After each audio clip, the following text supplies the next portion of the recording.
Bonjour à tous, bienvenue à l'atelier Énéagramme. Vous le voyez, le profil 2 en involution. Quand le 2 va commencer à prendre les aspects souffrants du profil 8, c'est ce que l'on va spontanément voir dans cette vidéo. Donc je ne représente pas l'énéagramme, je le fais parfois, mais nous allons aller très rapidement aujourd'hui au cœur du sujet. Pourquoi? Parce que l'énéagramme nous concerne tous, qu'au final il n'y a aucun prérequis pour découvrir notre profil énéagramme. Découvrir notre profil énéagramme, c'est potentiellement tellement de choses pour certains d'entre nous. Ça va être, par exemple, la découverte dont le mental filtre l'expérience.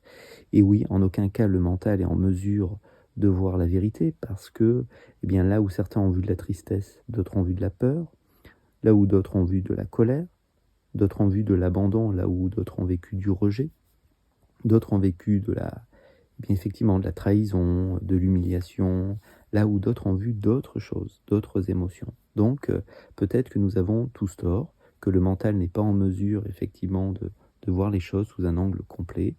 Peut-être que nous avons tort, ou que nous avons peut-être tous raison, si c'est plus confortable de le dire ainsi.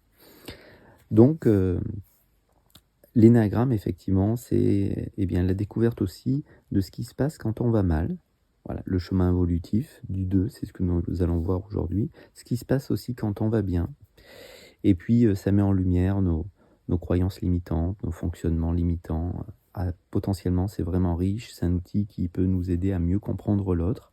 Donc, peut-être que vous êtes de profil 2, peut-être que vous avez un parent de profil 2, peut-être que vous avez un collègue de profil 2 ou un enfant qui est 2.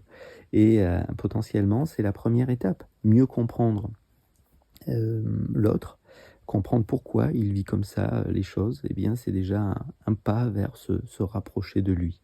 Et c'est aussi dans ce but-là que ces vidéos sont faites. Donc si vous êtes débutant, eh bien, il y aura peut-être des notions dans ces vidéos que vous ne comprendrez pas. Et dans les playlists, vous trouverez de quoi compléter le puzzle, les pièces manquantes. Si vous êtes un peu plus avancé, que vous révisez des notions, parce qu'au début, l'énéagramme, ça semble vraiment simple. Et puis plus vous penchez sur cette figure cosmologique, et plus vous y mettez de la profondeur. Donc plus vous avez des informations que vous allez pouvoir rajouter à cette figure. Et je sais que certains thérapeutes me suivent aussi. De bon cœur, tout ce qui est partagé ici vous appartient déjà. Si, eh bien, effectivement, si ça vous parle, si ça résonne. Allez, allons-y, voilà, tout simplement. Chose promise, chose due, je ne vais pas plus loin dans la présentation de l'énéagramme parce qu'on pourrait dire tellement de choses. Voilà. Allez, donc le 2, alors en involution. Alors bien sûr, le 2 eh bien, est dans le centre déjà, on va dire, de l'image. Et on va dire du besoin d'être aimé, d'être vu, d'être écouté. Et effectivement, il y a 2 autres centres. Il y a un centre plus instinctif, voilà, où les besoins primaires sont bien plus importants. C'est représenté par les points 8, 9, 1. Et puis, il y a ce qu'on appelle le centre mental, où le besoin de comprendre le monde est très important, représenté par les points 5, 6, 7. Donc là, quand on est dans le centre de l'image, eh bien, on veut d'abord être validé en tant qu'individu, être aimé, être soutenu, être reconnu. Et donc, effectivement, le 2, le 3 et le 4 vont s'y prendre de manière différente. La tension première du 2, rappelons simplement que c'est s'occuper des besoins des autres. C'est-à-dire, il ne veut pas reconnaître ses propres besoins. Il ne veut pas reconnaître sa tristesse, ses malaises, ses colères, ses frustrations. Il veut, au lieu de se prendre en compte, que l'autre, effectivement, le valide dans le fait qu'il a de la valeur. Donc, on peut dire qu'il a senti, il n'a pas senti justement qu'on l'observait, qu'on l'écoutait, et ça depuis sa plus jeune enfance. C'est-à-dire que il a senti qu'il fallait d'une certaine manière se rendre utile, être au service des autres. Et donc, si je veux réellement être au service des autres, il se dit, il faut que je me coupe de mon malaise. Parce que si je suis en contact avec mon malaise, je peux peut-être pas aider les autres. Voilà peut-être que c'est dit l'enfant. Parce qu'effectivement, notre profil, on l'a vu dans une vidéo précédente, n'arrive pas en cours de route. Ça n'arrive pas à 10 ans, 15 ans. Ça se joue bien évidemment bien avant. La problématique, c'est est-ce que je peux vraiment aider les autres sans me prendre en compte? Donc c'est vrai qu'il ne veut pas reconnaître eh bien, son malaise, ses émotions, sa tristesse. Et il porte aussi cette blessure de rejet, c'est-à-dire il ne veut pas être rejeté, c'est-à-dire il fuit le rejet. Alors, si on a un regard très, très terre à terre et très, on va dire, scientifique aussi, eh bien, par exemple, Einstein ou d'autres d'ailleurs nous disent depuis plus d'un siècle que tout est énergie. Donc si tout est énergie, la blessure de rejet est une énergie. Donc forcément, si vous portez cette blessure de rejet en vous, vous risquez d'une manière ou d'une autre de la reproposer dans le monde ou de la revivre. Et on va voir que ça va créer aussi son involution d'une certaine manière.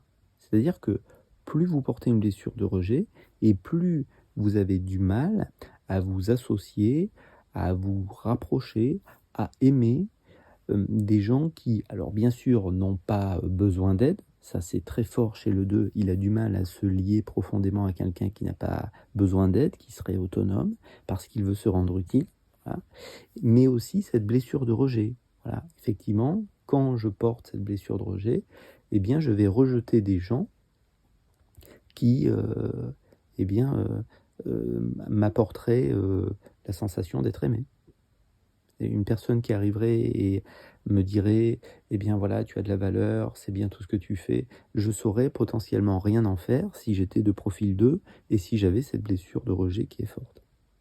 Donc on pourrait voir que cette blessure de rejet, eh bien, le coupe de ce qu'il recherche, à premier abord. C'est-à-dire qu'effectivement, eh bien, quand il va mal, c'est assez prévisible, quand il va mal, il va s'enfermer de plus en plus dans, on va dire, dans une aide. Voilà. Alors, dans une aide, mais il va attendre de plus en plus que l'autre le valide. Il va se couper de plus en plus eh bien, de ses besoins, de sa fatigue, de ses frustrations, de ses colères, de son injustice, de la sensation de trahison, et il va demander de plus en plus à l'autre eh bien, de lui faire sentir et voir et reconnaître que je me sacrifie pour toi. Tu devrais le voir, reconnaître que je me sacrifie. Donc, ça va prendre de plus en plus de place, et au bout d'un moment, ça devient une involution. C'est-à-dire que le 8, qu'on dit un homme ou une femme qui a besoin de dominer son environnement parce qu'il a peur d'être dominé par lui, on dit qu'il est le 8 en confrontation directe avec la vie. C'est-à-dire il laisse souvent éclater cette colère pour voir où nous en sommes, voir finalement qui contrôle l'autre ou qui domine l'autre. Et là, le 2, en involuant en 8, va pas être en confrontation avec les autres, en tout cas pas dans un premier temps. Il va être en confrontation avec ce qu'il ressent. C'est-à-dire il va commencer à rentrer en guerre avec ses colères, ses tristesses, ses frustrations. Donc il va continuer un sacrifice de plus en plus grand à aider les autres à se décarcasser et puis attendre. J'ai l'image qui me vient d'une personne à genoux qui quémande de l'amour ou qui pourrait dire veut acheter de l'amour.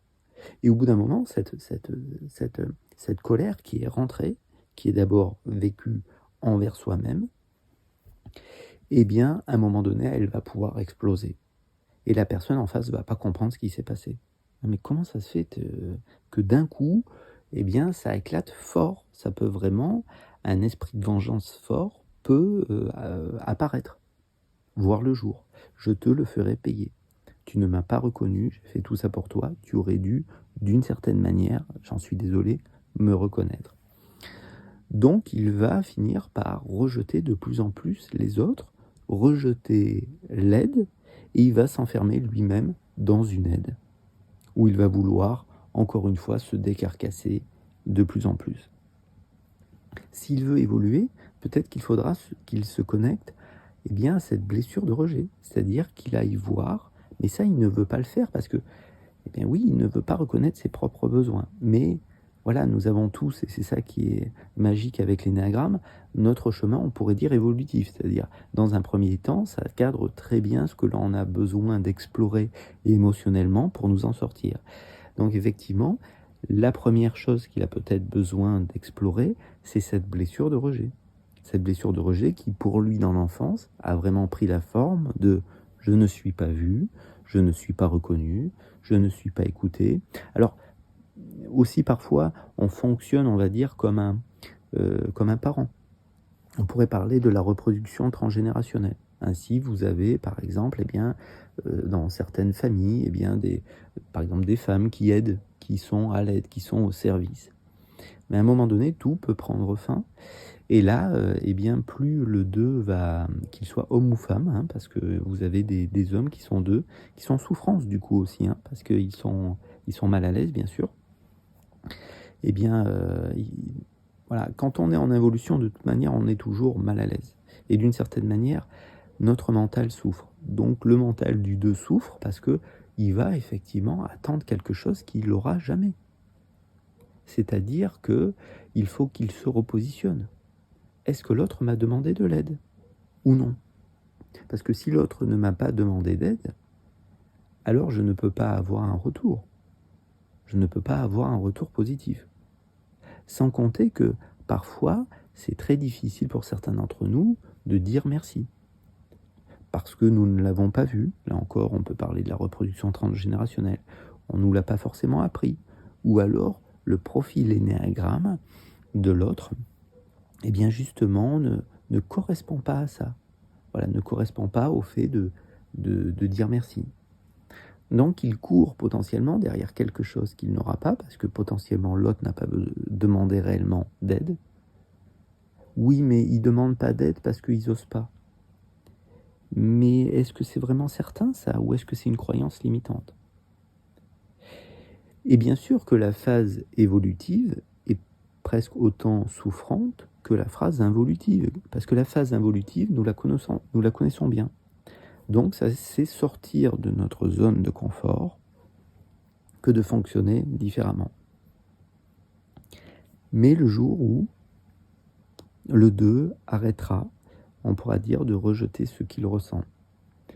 Le jour où il se prendra un peu plus en compte, où il décidera de s'aider un peu lui-même, et qu'il sera OK pour se reconnecter à ce qu'il a vécu dans l'enfance. Parce que, d'une certaine manière, il a souffert fort. Rappelons que la blessure de rejet est sans doute la plus forte qu'on pourrait dire des 5 blessures. Pourquoi? Parce qu'elle en revient presque à notre droit d'exister. Parce qu'on s'est vraiment senti insignifiant. On a vraiment senti que papa, maman ne nous calculaient pas. Alors bien sûr, je l'évoquais 2 minutes en arrière, si nous revenons un petit peu en arrière, je l'évoquais, parfois un parent fonctionne comme ça. Parfois, on fonctionne comme maman.